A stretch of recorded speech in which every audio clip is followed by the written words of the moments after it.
Mbak Nilu, saya yakin sih, aku yakin apa yang diomongin sama Mbak Nilu bukan hanya berangkat dari pengalaman seorang Mbak Nilu Jalantik, tapi juga ada sosok atau seseorang yang Mbak Nilu juga adorable gitu ya.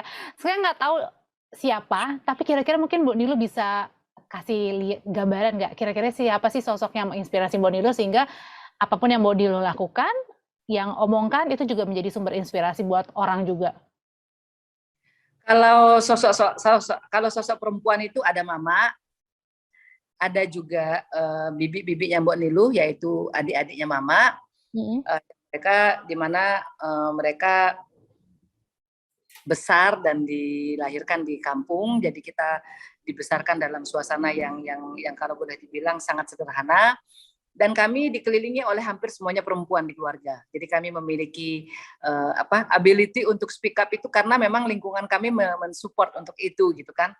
Dan mungkin privilege itu tidak dimiliki oleh misalnya teman-teman atau saudara-saudara kita di daerah lain, atau dengan walaupun di satu daerah akan tetapi dengan kondisi keluarga yang berbeda, mungkin privilege itu tidak dimiliki seperti itu.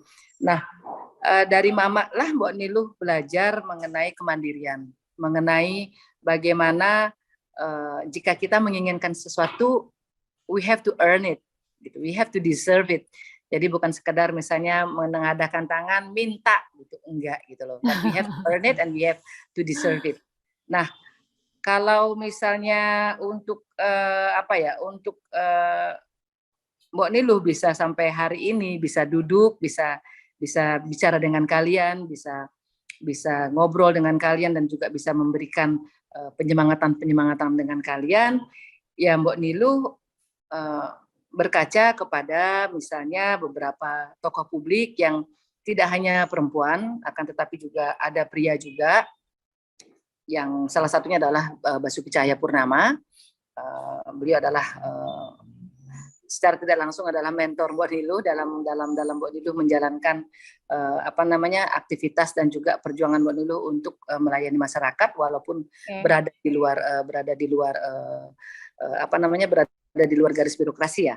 Jadi banyak sih kita bisa memiliki siapapun yang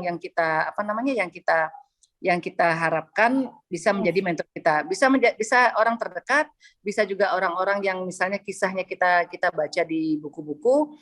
Ya jadi penting sekali memang buat kita memiliki satu orang yang sekiranya bisa kita mengatakan I wanna be like her gitu loh, I wanna be like him gitu loh, dan dia juga yang akan nantinya menjadi benteng kita pada saat kita dihadapkan di dalam sebuah posisi, aku mau bikin salah nggak ya gitu loh, aku mau berbuat melanggar hukum nggak ya gitu. Dia juga bisa menjadi semacam walaupun dia nggak gitu tahu ya, Boy ya, ada remnya gitu ya.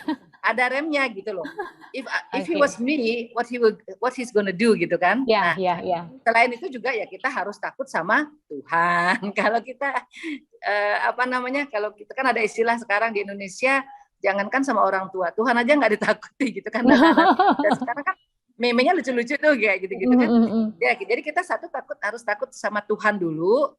Nah, baru deh kita bisa bicara what we gonna do next gitu loh, karena kita sudah berarti sudah punya garis yang jelas dalam kita melangkah.